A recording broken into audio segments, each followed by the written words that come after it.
जेव्हा 5 वर्षाची होते तेव्हा मी गरम पाण्याने भाजली होते, कारण माझी बॉडी पूर्ण जे स्कार्स आहे ते पूर्ण बॉडीमध्ये पसरले आणि 11 डेज मी कोमामध्ये होते. तर लहान मुलांसारखं पुढे चालण्यापासून सगळं मला बोलल्यापर्यंत सगळं पुन्हा एकदा शिकावं लागलं. माझ्याकडे फक्त आणि फक्त सिम्पॅथी ह्या नजरेनेच बघत होते. अरे रे बिचारीला काय झालं, अरे रे हिचं कसं होणार, हिला कोण ऍक्सेप्ट करणार. मला सिस्टमच्या एकटे अपोजिट उभं राहायचंय. मम्मी मला ना मिस युनिव्हर्स इंडियाला ऑडिशन द्यायचंय, तर मी काय करू, बिकनी राऊंड आहे, मला कोणी लाईक करेन का. तर मम्मी बोलली की बघ तुझ्या बॉडीवर खूप स्कार्स आहेत, तर तू जर काही फेमसही होऊ शकते आणि तू ट्रोलही होऊ शकते. मी स्वतःशी बोलायची, एकटी बसायची मरीन ड्राईव्हला, मी नाही करू शकत आहे, लोक मला नाही ऍक्सेप्ट करत आहेत. मी पुन्हा उभी राहिले आणि विचार केला की नाही, मी 2019 ला मिस इंटरनॅशनल इंडिया जे होतं, जे वर्ल्डचं 3rd लार्जेस्ट पॅजेंट आहे, ते ऑडिशन मी क्रॅक करून नॅशनल फायनलिस्ट झाले. सगळ्या मुलींचं असतं की मला असा पार्टनर मिळावा. मी लाईफ पार्टनर हा फिक्स केलेला आहे आणि ती व्यक्ती खूप चांगली आहे आणि ती व्यक्ती मला खूप सपोर्ट करते. ऍसिड टीमचा वेगळा फॅशन शो होतो. अरे का तुमच्या नजरेने तुम्ही समोरच्याला डिफाईन करू नका की ही व्यक्ती वेगळी आहे किंवा ही व्यक्ती मला चांगली दिसत नाहीये किंवा आमच्यापेक्षा वेगळी दिसते. मला सिम्पॅथी देऊ नका. Treat me as a normal contestant, normal personality, normal individual.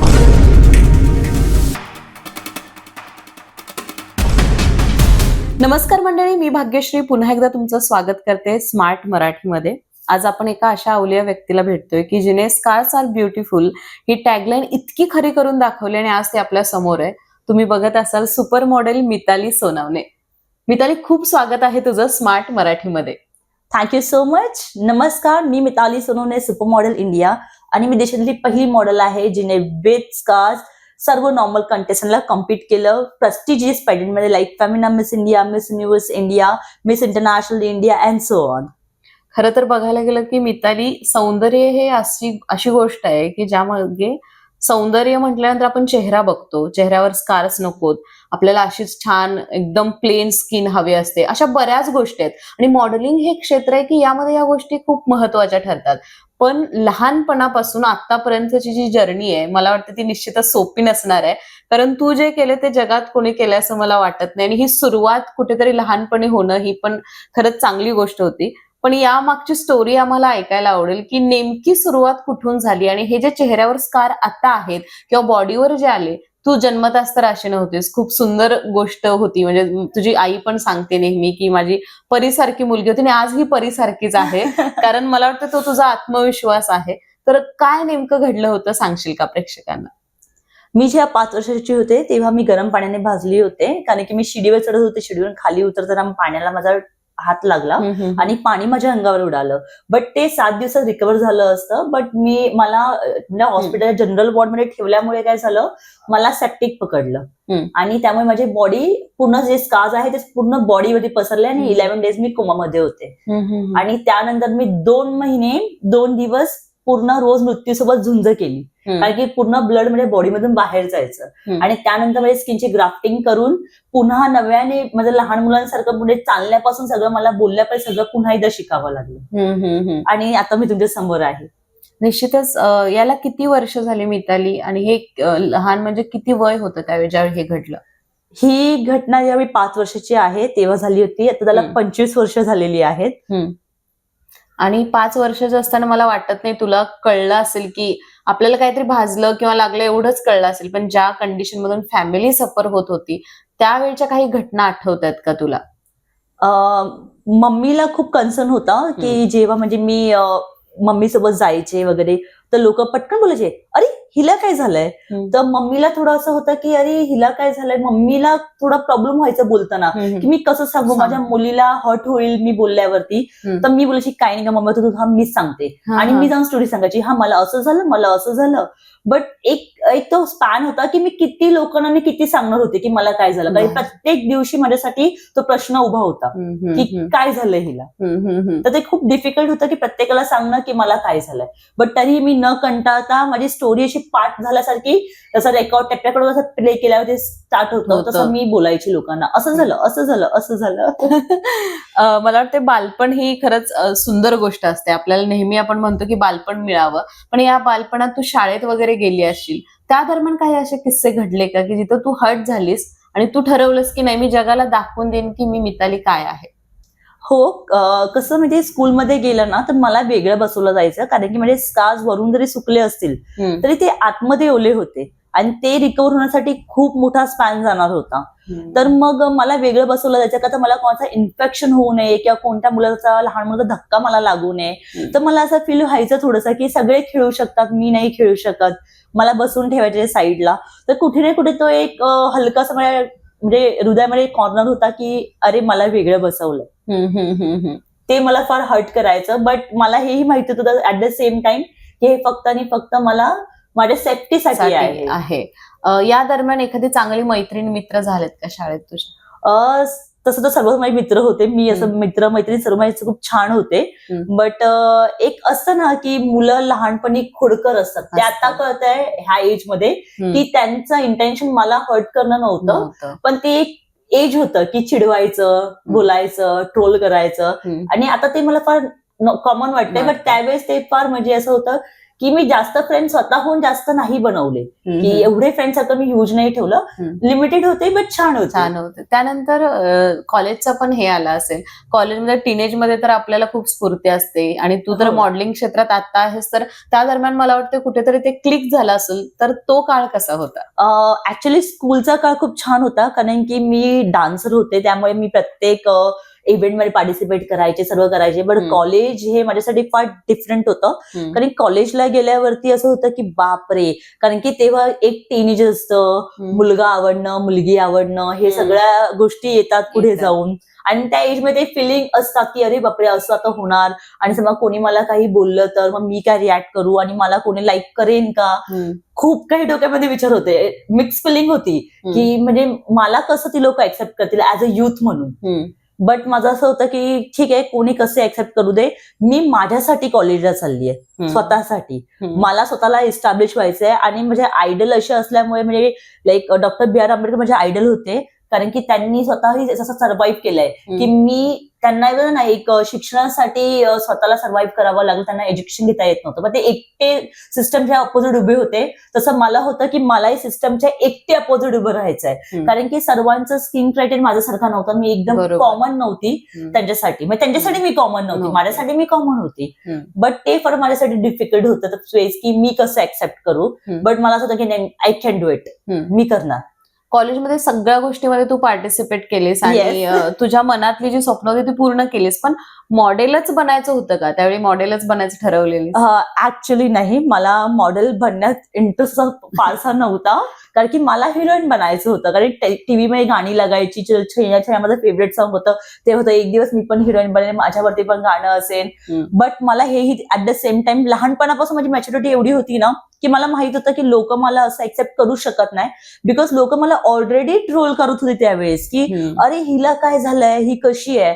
तर हिरोईन म्हणून त्यांना मला ऍक्सेप्ट करणं हे खूप डिफिकल्ट होतं. तर मग मी ठरवलं की आता मी हिरोईन कशी बनू. मग हिरोईन कशी बनू, तर मग मी विचार केला की ऐश्वर्या राय, सुष्मिता सेन, लारा दत्ता ह्या त्यावेळेसच्या हिरोईन होत्या. पण त्या miss India, miss world, Priyanka Chopra त्यामध्ये, त्या सगळ्या त्या मी लहान होती, पण त्या मिस वर्ल्ड झाल्या, मिस युनिव्हर्स झाल्या. मग मला असं होतं की मी पण तर बनू शकते ना, मॉडेलिंग क्षेत्रामध्ये मी पण एक ट्राय देऊ शकते. म्हणजे मी पहिली मॉडेल बनेल आणि मॉडेल बनून मग मी जाऊन हिरोईन बनेल. तो एक माइंडसेट होता माइंडमध्ये, त्यामुळे मी ह्या क्षेत्राकडे वळाले, मॉडेलिंगकडे. मॉडेलिंगकडे आल्यानंतर तुला जसं वाटलं की मॉडेलिंग कडून मग अभिनयाकडे जावं, तर ह्या क्षेत्रामध्ये आल्यावर तितकंसं सोपं होतं का जसं तू तुझ्या डोक्यात ठेवलेलं? अजिबात नाही. म्हणजे मी ज्या क्लासला बिलॉंग करत होते, मिडल क्लास, माझी बिल्डिंग बीआयटी चॉल होती, आणि तिकडे जो माइंडसेट होता, तर मला सगळ्यात पहिलं मॉडेलिंग क्षेत्र म्हटलं की मिस इंडिया म्हटलं, मिस इंडियाला तेव्हा बिकनी नव्हती, बट मिस युनिव्हर्स म्हटलं की तिकडे बिकनी आली, बिकॉज तुम्हाला फर्स्ट ऑडिशन राऊंडलाच बिकनी घालायची होती. आणि मग असं होतं की कधीच घातलेली नव्हती, कसं घालायची आता. तर म्हणजे मी विचार केला की मम्मीला बोलू, काय बोलू की नको बोलू, म्हणजे मी स्वतःच्या पॅरेंट्सला बोलू की नको, ही पण एक प्रकारची लाज होती की बापरे मला बिकनी घालायची, असा एक माइंडसेट होता. पण मी हिम्मत करे, पूछने में की जाता है ना, ते असं मी विचारून बघितलं की मम्मी मला ना मिस युनिव्हर्स इंडियाला ऑडिशन द्यायचंय, तर मी काय करू, बिकनी राऊंड आहे, पहिलाच राऊंड बिकनी राऊंड आहे, तर मी काय करू. तर मम्मी बोलली की बघ, आम्हाला काही प्रॉब्लेम नाहीये, जर तू तुझं विजन डिसाईड केलेलं आहेस तू घालू शकते, पण तुझ्या बॉडीवर खूप स्कार्स आहेत तर तू जर काही फेमसही होऊ शकते आणि तू ट्रोलही होऊ शकते. तर तुझ्यावरती आहे ते की तू बिकनी घालायची की नाही, हा सर्वस्वी तुझं डिसिजन आहे. कारण की तुला लोक काय बोलतील हे तुला पचवता आलं पाहिजे. त्यावर माझं उत्तर होतं, लोक मला रोज बोलतायत, मी रोज सफर करते, मी रोज सर्व्हाइव्ह करते, तर ते घालून बोलल्याने सुद्धा मला काही फरक पडणार नव्हता. तर मी बोलली मम्मा मला करायचंय. मम्मी बोलली गो अहेड. आणि त्यानंतर मला वाटतं तो एक स्टनिंग फोटोशूट आहे तुझा, तो बिकनी राऊंड मधला, जो आम्ही बघतोय आणि तुम्ही प्रेक्षक बघत असाल. खरं तर ही जी गोष्ट आहे किंवा हे स्ट्रॉंग आपल्याला असतं की फिलिंग असतं की नाही मी हे करू शकते, हे कुठून आले वाटते तुला? हा आत्मविश्वास मला कोणी दिला नाही. हा आत्मविश्वास मला परिस्थितीने शिकवला, जो माझ्या आतमध्ये ऑटोमॅटिकली इनबिल्ड झाला की नाही मला हे करून दाखवायचंय. जेव्हा सर्व तुम्हाला बोलतात की हे तू करू शकत नाहीस, तेव्हा मला असं आहे की तुम्ही त्या सर्वांना उत्तर द्या की हे मी करून दाखवेन. निश्चितच या दरम्यान ट्रोलिंगचा जो तू मिताली विषय बोललीस की सोशल मीडिया ट्रोलिंग, म्हणजे त्यावेळी इतकं सोशल मीडिया ऍक्टिव्ह नव्हतं तरी सुद्धा तुला जेन्युअनली समोर येणारी माणसं बोलत होती आणि तुला कळत होतं की बाबा हे एक प्रकारे मला ट्रोल करतात. पण सोशल मीडिया ट्रोलिंग तुला आजही होतंय का, आणि त्या ट्रोलिंगकडे तू कसं बघतेस? मला ऍक्च्युली ना 80% जे लोक आहेत ते कधीच ट्रोल नाही करत, बट 20% म्हणजे लोक असतात ना, ती लोक काहीतरी कॉमेंट करतात. बट मला असं वाटतं त्यांचा पर्सनल ओपिनियन आहे, ह्यावर त्यांची बुद्धिमत्ता ठरते की ती लोक काय बुद्धिमत्तेचे आहेत. त्यामुळे त्यांची बुद्धिमत्ताला मी स्वतः उत्तर देणं इम्पॉर्टंट समजत नाही. मी सरळ त्या कॉमेंट्सला इग्नोर करते आणि त्याला रिप्लायही करत नाही, लाईकही करत नाही. बिकॉज रिप्लाय करणं म्हणजे की मी स्वतःवर घेणार की अरे ही लोक मला असे बोलले. लोक तुम्हाला काय बोलतात हे तुम्हाला मॅटर केलं नाही पाहिजे, कारण आयुष्यात तुम्हाला पुढे जायचं असेल, कुछ तो लोक कहेंगे और लोगों का काम है कहना. बरोबर. मिताली, या सगळ्या जर्नीमध्ये एक महत्वाची गोष्ट असते, मॉडर्न म्हटलं तर तुझा फिटनेस तसा पाहिजे, तुझं खाणं पिणं तसं पाहिजे आणि राहणीमानही तसं पाहिजे. ज्यावेळी आपण मिडल क्लास घरामधून येतो आणि हा सगळा डोलारा आपल्या समोर असतो, इकॉनॉमिकल सुद्धा मॅनेजमेंट लागते आणि मेंटली सुद्धा लागते, या सगळ्या परिस्थितीतला अनुभव कसा होता तुझा? ऍक्च्युली माझं असं होतं की मम्मी माझी पोलीस होती आणि डॅड माझे मंत्रालयामध्ये वर्किंग होते. पण खूप डिफिकल्ट होतं, कारण की हा जो खर्च असतो ना मॉडेलिंग क्षेत्रामध्ये येणं, हा खूप जास्त असतो. आणि मला असं पर्सनली फील होत होतं की अरे मी तर काही अर्न करत नाहीये सध्या. बिकॉज जेव्हा तुम्ही मॉडेलिंग क्षेत्रामध्ये सुरुवातीला उतरता ना, म्हणजे सुरुवातीचे तुमचे जे 5-6 वर्ष असतात ना, त्यामुळे तुम्हाला फक्त इन्व्हेस्टमेंट करावी लागते. कारण की तुमचा मेंटेनन्स आलं, तुमचे हेअर आले, तुमची स्किन आली, तुमचा डाएट प्लॅन आला, तुमची एक्सरसाइज आली, ह्या सगळ्याला पैसे लागतात आणि ह्या सगळ्यापेक्षा जास्त पैसे तुमच्या कपड्यांवर खर्च होतात. बरोबर. आणि तुमचा आउटफिट हा एवढा प्रेझेंटेबल असला पाहिजे की तो तिकडे कोणी घालून आलेलं नाही पाहिजे. तर तुम्हाला डिझायनर आउटफिट तुम्हाला घ्यावे लागतात. तर मला असं होतं की मी तर माझ्या मॉम डॅडला खरं सांगते, मी माझ्या मॉम डॅडला खर्च देत होती आणि तो मला गिल्टी होत होता की मी खर्च देते. पण मला असं होतं की आज मी हा जो स्वतः इन्व्हेस्टमेंट करते ह्याचं रिटर्न मी नक्कीच घेईल एक दिवस. त्यामुळे तो मी खर्च केला, पण खर्च वाचवण्यासाठी मी काय करायची माहितीये का, असे काही एरिया आहेत जे एरियामध्ये स्वस्त कपडे मिळतात, एक्सपेन्सिव्ह असतात, कधी ते टॅग असतात, म्हणजे लाईक अब्रॉड वरून ते कपडे इम्पोर्ट होतात आणि इंडियामध्ये ते कमी सेलमध्ये विकले जातात. तर ते सेल मधले कपडे घ्यायला मी स्वतः जायची. असे बरेच लोकेशन आहेत असे मुंबईमध्ये अवेलेबल की जिकडे तुम्हाला हे ब्रँडेड कपडे तुम्हाला कमी पैशामध्ये मिळतात. मग मी तेही घ्यायला जायचे. एक्सपेन्सिव्ह कपडे तर मी घ्यायचेच, बट प्रत्येक वेळेस आपण एक्सपेन्सिव्ह गोष्ट अफोर्ड नाही करू शकत, कारण की आपल्याला एक फॅमिली बजेट असतो आपलं, असं की हा आपल्याला राशनला एवढं लागतं, आपल्याला लाईट बिल एवढं आहे, घराचं बिल एवढं आहे, जे सगळं मेंटेनन्स करून जे म्हणजे करायचं ते पॉसिबल नव्हतं. बरोबर. मग मी त्यासाठी मग त्याचे कधी कधी ऍडजस्टमेंट म्हणून मग ते असे जे लॉट मध्ये आलेले कपडे आहेत ते खरेदी करायचे. किंवा कधी कधी म्हणजे मम्मीच टेलर आहे, तर मम्मी मला डिझाईन करायची कपडे स्वतः. म्हणजे साडी असेल, साडीला ती इनोव्हेटिव्ह साडी बनवायची. जे मिस युनिव्हर्स इंडियाचे मी स्टेट डायरेक्टर होते ना, तेव्हा जेव्हा रेड कार्पेट लुक करायचं होतं मला, तर तेव्हा फायनान्शियल पोझिशन चांगली होती माझी. बट 24ची गोष्ट आहे ही. तर मला युनिक काहीतरी करायचं होतं. मी गोवाची डायरेक्टर होते, गोवा स्टेट डायरेक्टर. तर मग गोवाला मी कसं रिप्रेझेंट करू शकते, तर मी गोवानेस टाईप मध्ये, म्हणजे मम्मीने तो माझा ड्रेस डिझाईन केलेला होता. जसं मला तो ऍक्च्युअली इन्सिडेंट ना सुष्मिता सेनसोबत रिलेट करावा वाटतोय, कारण की तीही तिच्या मम्मीने तो मिस युनिव्हर्सचा गाऊन जेव्हा ती रिप्रेझेंट करायचा तो डिझाईन केला होता. तसंच सेम टू सेम माझ्या मम्माने सुद्धा माझ्यासाठी जो रेड कार्पेट लुक जो ऍज अ डायरेक्टर म्हणून मी केला होता, तो म्हणजे मम्मीने डिझाईन केला होता. निश्चितच मला वाटते मिताली, तुझ्या आयुष्यात तुझी आई खूप मोठं सहकार्य आणि एक खूप मोठा रोल ठरवते या सगळ्या जर्नीमध्ये. पण प्रत्येकाच्या आयुष्यात ना जे करिअर आपण निवडतो त्यामध्ये एक अशी फेज येते की सगळं चालू असतं, आपल्याला माहिती आहे, आपलं ध्येय सुद्धा माहिती आहे, पण या दरम्यान कुठेतरी लो फिलिंग यायला लागतात. मग आपण एकटे रडतो किंवा एकटे बडबडतो, जे काय स्वतःला समजवण्यासाठी करतो या गोष्टी करतो. असा कधी फेज होता का तुझ्या लाईफमध्ये की जिथं तू जाऊन एकटी रडलीस आणि तिथे म्हणजे मोकळी झालीस तू, पण तो एक भयंकर म्हणजे समजत नव्हतं की काय करायचं, असा फेज कुठला होता? हा फेज माझ्या लाईफमध्ये 2019 मध्ये आला होता. म्हणजे मी 10 वर्षापूर्वी करिअरची सुरुवात केली होती. बट 17 पासून मला खूप हाईप मिळायला लागली, 18लाही खूप हाईप मिळाली. 2019ला म्हणजे असं झालेलं की म्हणजे मला नाही करायचं हे, की मी नाही करू शकत आहे, लोक मला नाही एक्सेप्ट करत आहेत. म्हणजे लोकांनी अप्रिशिएट केलं. अप्रिशिएट इज अ वेगळी गोष्ट आहे आणि करिअर म्हणून वेगळी गोष्ट आहे. तर करिअर म्हणून मी हे पुढे जाऊ शकत नव्हते असं मला फील होत होतं कुठेतरी. असं वाटत होतं की नाही, मी ही फील्ड सोडून देते आणि मी म्हणजे जे मास्टर डिग्री कंप्लीट केली आहे बँकिंग अँड फायनान्समध्ये, कोणतरी जॉब घेते आणि जॉब करून मी बघते की काय करायचं पुढे जाऊन. कारण की नव्हतं, म्हणजे मला कामं नव्हती मिळत. मग मला असं वाटलं की कामं नाही मिळत आहे आणि म्हणून मी गिव्हअप करायचा. तर मी असं नाही करू शकत. मला माझं गोल खूप विजन क्लिअर होतं की मिताली, जर का तू आत्ता ह्या क्षणाला येऊन जर का क्विट करशील. मी स्वतःशी बोलायची, एकटी बसायची मरीन ड्राईव्हला जाऊन, माझं कॉलेज सेंडनेम होतं, मरीन ड्राईव्हला जाऊन बसायची मांडी घालून आणि विचार करायचे काय करू, क्विट करू का मी. बट मला फील झालं की नाही, मी हे क्विट नाही करू शकत. मला कितीही हडल्स आले, मला हे क्रॉस करायचेच आहे आणि मी स्ट्रॉंग आहे. जर का मी हा अर्थवर आली आहे, देवाने मला रिबर्थ दिलंय, तर ह्याचा काहीतरी अर्थ असेल आणि तो अर्थ मला लोकांपर्यंत पोहोचवायचा होता. म्हणून मी ही फील्ड क्विट नाही केली. मी पुन्हा उभी राहिले आणि विचार केला की नाही, मी 2019ला मिस इंटरनॅशनल इंडिया जे होतं, जे वर्ल्डचं 3rd लार्जेस्ट पॅजेंट आहे, त्यामध्ये मी नॅशनल फायनलिस्ट म्हणून पार्टिसिपेट केलं आणि ते ऑडिशन मी क्रॅक करून नॅशनल फायनलिस्ट झाले. निश्चितच म्हणजे अंगावर शहारा येणारा सगळाच अनुभव आहे तुझ्या लाईफचा, आम्ही ऐकताना आम्हाला वाटतंय. पण मला वाटतं ज्या मरीन ड्राईव्हला मिताली तू बसून रडली असशील किंवा स्वतःशी बोलली असशील, तिथं स्वप्न सोडू की धरू हे प्रश्न पडले असतील, त्याच मरीन ड्राईव्हला तुझी बीबीसीने शूट केलेला आणि तो इंटरव्ह्यू सगळ्या लोकांपर्यंत पोहोचलाय.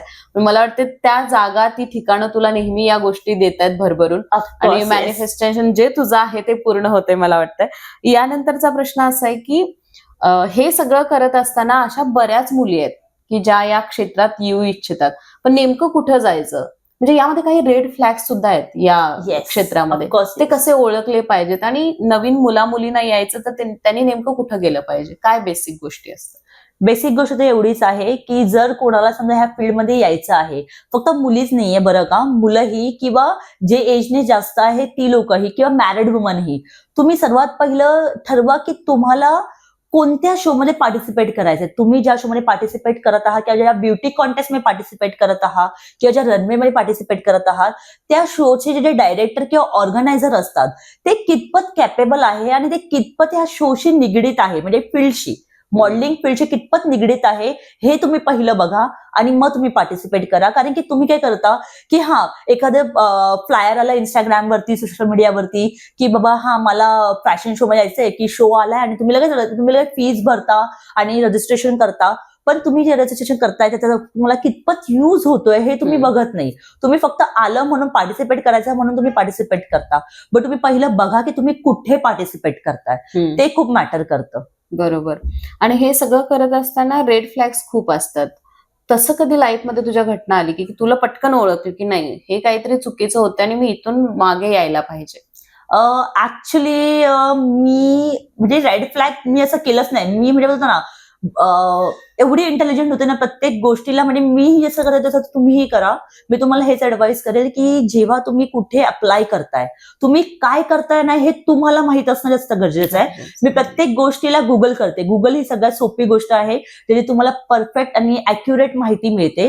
तर समजा मला फॅमिना मिस इंडियाला जायचंय, तर कोण फॅमिना मिस इंडिया चालवतं, कुठेचे ऑडिशन होतात, हे तुम्हाला गुगल सांगतं. पण नाही, तुम्ही काय करता, डोळे झाकून विश्वास करता. तर मी असं कधीच केलं नाही. मला रेड फ्लॅग वाला अनुभव आलाच नाही, कारण की मी स्मार्टली केलं. प्रत्येक गोष्टीचं जाण्याआधी तुम्ही याचा अभ्यास करा. प्रत्येक गोष्टीचा अभ्यास असतो. तुम्हाला एखादा डॉक्टर जरी तुम्हाला अभ्यास करावा लागतो, तर तुम्हाला मॉडेल बनायचं तुम्हाला अभ्यास करावा लागणार. आणि जितकी प्रसिद्धी आहे तितकं मेहनत सुद्धा आहे या क्षेत्रामध्ये. आणि खरं तर या क्षेत्रात कठीणाई खूप असते इतर क्षेत्रापेक्षा, कारण तुम्हाला नेहमी अप टू डेट राहावं लागतं हो. आणि नवीन गोष्टी शिकाव्या लागतात. यानंतर मिताली, म्हणजे सगळ्याच मुलींना असतं, म्हणजे हा माझा जेन्युइन प्रश्न आहे की सगळ्या मुलींचं असतं की मला असा पार्टनर मिळावा, किंवा जी लाईफची हे असते, याबद्दल कधी विचार केलेस का आणि काही गोल्स ठरवलेस का? येस, ऑफकोर्स, हा खूप छान प्रश्न आहे. आणि म्हणजे मी माझा लाईफ पार्टनर सिक्रेट रिव्हील करू की नको करू हे सिक्रेट ठेवते मी, बट मी लाईफ पार्टनर हा फिक्स केलेला आहे. अरे वा. आणि ती व्यक्ती खूप चांगली आहे आणि ती हम्म. व्यक्ती मला खूप सपोर्ट करते. म्हणजे म्हणजे ती माझ्या आयुष्यात खूप उशीर आली आहे. माझं career as a me establish model झाल्यानंतरच ही व्यक्ती आलेली माझ्या आयुष्यामध्ये. सो मी लवकरच ती रिव्हील करेलच, बट थोडासा वेळ घेते because me career oriented girl आहे. आणि मी माझ्या कॉलेज लाईफ पासून असं स्वतःला खूप अलिप्त ठेवलंय सगळ्या गोष्टीपासून, कारण की मला असं होतं की मी ह्या सगळ्यामध्ये पडली ना, प्रेमामध्ये वगैरे, तर लाईफचे करिअरचे गोल्स थोडेसे असे डगमगतात, हलकेसे डगमगतात. मी बोलत नाही की प्रेम करू नका, प्रेम खूप सुंदर संकल्पना आहे ह्या पृथ्वीवरची, तर तुम्ही ते नक्कीच करा. पण ऍट द सेम टाइम एक मुलगी म्हणून तुम्हाला हे सांगेल, तुम्ही स्वतः जर फायनान्शियली कॅपेबल असाल त्यानंतर तुम्ही सगळे डिसिजन घ्या. तर मी माझ्या आयुष्यात हा डिसिजन माझ्या पॅरेंट्सला विचारूनच घेतलेला आहे, स्वतः घेतलेला नाहीये मी पहिला विचारलं की तुम्हाला हा मुलगा कसा वाटतो, मी हो बोलू का, आणि त्यानंतरच मी ते डिसिजन घेतलेला आहे. बट आहे निश्चितच. म्हणजे मिताली, खूप साऱ्या शुभेच्छा. तुझ्या म्हणजे आयुष्यात नवीन वळण सुद्धा येऊ शकतं या गोष्टीमुळे. आणि ती जी गोष्ट असते की तुझं कशामध्ये मन रमतं किंवा तुला काय करिअर करायचंय आणि या काळात तुला साथ देणारा साथीदार मिळणं ही खरंच चांगली गोष्ट आहे आणि त्यासाठी आमच्याकडून शुभेच्छाच. पण अजून एक गोष्ट अशी आहे त्यामध्ये मला अजून एक, सॉरी मी तुम्हाला इंटरप्ट करते, मला एक गोष्ट सांगावीशी वाटेल. ही स्टोरी म्हणजे एखाद्या मुलाने मला एक्सेप्ट करणं हे खूप डिफिकल्ट होतं, कारण की लोकांना लहानपणी प्रश्न होता की माझे हिला मारून टाका, हिच्याशी कोण लग्न करेल. आणि आता मला एवढ्या मागण्या येतात, खूप साऱ्या ऑफिशियल मागणी सुद्धा, unofficial in the sense social मीडियावरती पण माझ्या कॉमेंट्स मध्ये असतात, विल यू मॅरी मी. आणि असं म्हणजे खूप डिफिकल्ट म्हणजे ना, असं एक डिफिकल्ट फेज मधून तुम्ही येता आणि तुम्हाला एवढ्या साऱ्या अशा सिच्युएशन मध्ये सुद्धा मागण्या येतात. याचा अर्थ काय, तर लोकांचा माइंडसेट मी बदलण्यात पूर्णपणे यशस्वी झाली. निश्चितच मिताली. म्हणजे तुझ्यासारखं विजन असणारी मुलगी आणि साथीदार मिळणं त्याच्या सुद्धा भाग्याची गोष्ट आहे. पण त्याहूनही सगळ्यात भारी म्हणजे तू जे काय आहेस ते ऍज इट इज त्यांना ऍक्सेप्ट केलंय, जसं तू तुला केलंस. म्हणजे तू म्हणजे तुझ्या साथीदारासोबत तुला तू वेगळी नाही वाटली पाहिजेस, तो तुझ्यातला एक वाटला पाहिजे. आणि निश्चितच त्यासाठी शुभेच्छाच. पण एक गोष्ट अशी असते की या सगळ्या गोष्टी होत असताना ऍज अ सिंपती म्हणून तुझ्याकडे कोणी बघावं हे तुला कधीच वाटत नसेल, मला वाटतं. अगदी बरोबर. याबद्दल काय सांगशील? आयुष्याच्या वळणावरती जेव्हा मी ह्या फेज मध्ये आले होते, तर लोक माझ्याकडे फक्त आणि फक्त सिंपॅथी ह्या नजरेनेच बघत होते. अरे रे बिचारीला काय झालं, अरे रे हिचं कसं होणार, हिला कोण ऍक्सेप्ट करणार. म्हणजे एक इंडियन मेंटॅलिटी जी होती, जो माइंडसेट होता ब्युटी बॅरियर्सचा घेऊन, की एक टिपिकल स्टँडर्ड असतं की गोरेपणा म्हणजे सुंदरता. तर ते जे ब्युटी बॅरियर जे मी ब्रेक केलेलं आहे, आणि त्यावरती मी सिंपॅथीला ब्रेक केलं की मला सिंपॅथी देऊ नका, treat me as a normal contestant, normal personality, normal individual. कारण की तुम्हाला माहितीये का, आपल्या इंडियामध्ये शोज होतात की समथिंग स्कार्स असतील, लाईक ऍसिड विक्टीमला खूप सारं हायलाइट केलं जातं की ऍसिड विक्टीमचा वेगळा फॅशन शो होतो. अरे का, नॉर्मल लोकांसोबत चालू शकतात ते, तुम्ही त्यांना डिफाईन करता. म्हणजे लोकांना मी हे सांगेल की तुम्ही डिफाईन करू नका, तुमच्या नजरेने तुम्ही समोरच्याला डिफाईन करू नका की ही व्यक्ती वेगळी आहे किंवा ही व्यक्ती मला चांगली दिसत नाहीये किंवा आमच्यापेक्षा वेगळी दिसते.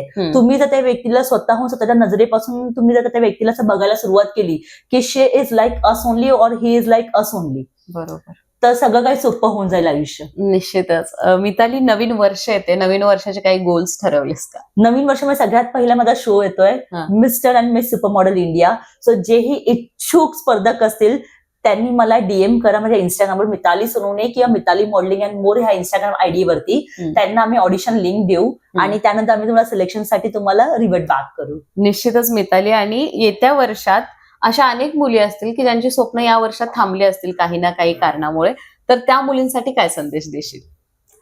स्वप्न बघणं ही खूप सुंदर अशी संकल्पना आहे, कारण की तुम्ही स्वप्न ही पहिली पायरी असते तुमच्या भविष्यामध्ये तुम्ही तुमच्या स्वप्नांना पूर्ती करण्याची. बरोबर. निश्चितच मिताली, खूप छान मुलाखत झाली आणि मला वाटते आतापर्यंतच्या कुठल्याच मुलाखतीत तुझी जी पर्सनल गोष्ट आज रिव्हील झाली ती हो. झाली नसेल. तर त्यासाठी शुभेच्छा, भावी आयुष्यासाठी आणि तुझ्या पुढील वाटचालीसाठी सुद्धा स्मार्ट मराठीकडून खूप शुभेच्छा. आणि आता ऍडव्हान्स मध्ये मी तुला हॅपी न्यू इयर सुद्धा देते. प्रेक्षक हो, तुम्हाला ही इन्स्पिरेशनल स्टोरी, इन्स्पिरेशनल मुलाखत कशी वाटली नक्की कळवा. आणि अशाच इन्स्पिरेशनल आणि माहितीपूर्ण मुलाखती पाहण्यासाठी स्मार्ट मराठीला सबस्क्राईब करायला विसरू नका. धन्यवाद मिताली. थँक्यू.